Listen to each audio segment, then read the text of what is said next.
बहुत समय पहले की बात है। एक घने जंगल में शेर राजा की तरह राज करता था। वह ताकतवर, साहसी और निडर था। सारे जानवर उससे डरते थे और उसका सम्मान करते थे।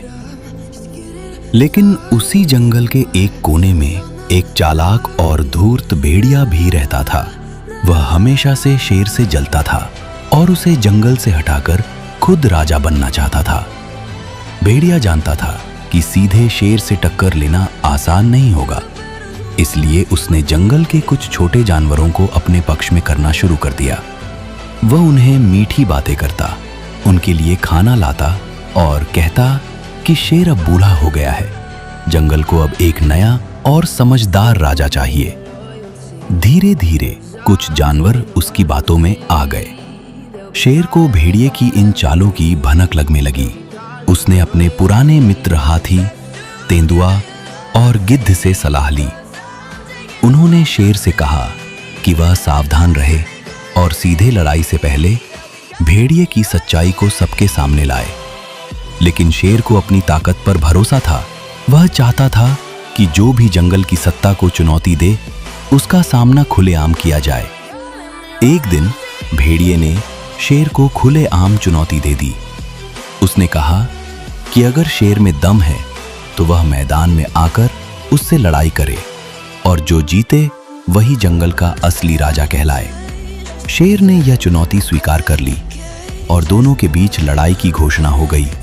जंगल के सारे जानवर उस दिन बड़ी उत्सुकता से एक बड़ी खुली जगह पर जमा हुए। लड़ाई शुरू हुई। शेर गरजा और अपनी पूरी ताकत से भेड़िए पर झपटा। भेड़िया तेज था। वह इधर उधर भागता रहा और शेर को चकमा देता रहा। लेकिन शेर ने धैर्य नहीं खोया। वह जानता था कि भेड़िया चालाक है और जल्दी थक जाएगा। कुछ ही देर में भेड़िया हांफने लगा। शेर ने मौके का फायदा उठाया और एक जोरदार झपट्टा मारकर उसे जमीन पर गिरा दिया। भेड़िया अब घायल हो चुका था। उसने हार मान ली और बोला कि वह अपनी गलती स्वीकार करता है। शेर ने उसे माफ कर दिया, लेकिन चेतावनी दी कि अगर उसने फिर से कोई चालाकी की तो उसे जंगल से निकाल दिया जाएगा। जंगल के सारे जानवर शेर की वीरता और न्यायप्रियता से प्रभावित हुए। उन्होंने मिलकर एक बार फिर शेर को राजा घोषित किया। शेर ने सभी जानवरों को समझाया कि जंगल में शांति बनाए रखना सबसे जरूरी है।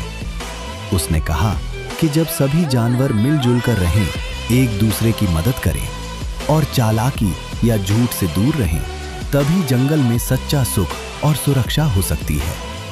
उसने यह भी बताया कि हर जानवर की अपनी एक खासियत होती है और अगर सब मिलकर रहें तो कोई भी बाहरी खतरा जंगल को नुकसान नहीं पहुंचा सकता।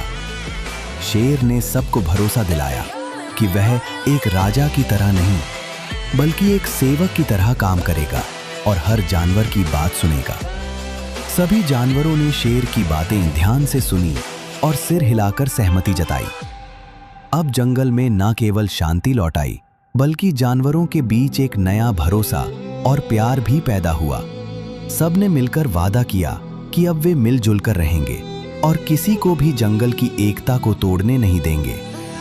इस तरह शेर की समझदारी और भेड़िए की हार से जंगल में एक नई शुरुआत हुई, जहां सच्चाई, एकता और न्याय का राज था। अगर आपको ये कहानी पसंद आई तो चैनल स्टोरीज बाय कर्रन को लाइक करें, सब्सक्राइब करें और अपने दोस्तों के साथ शेयर करें।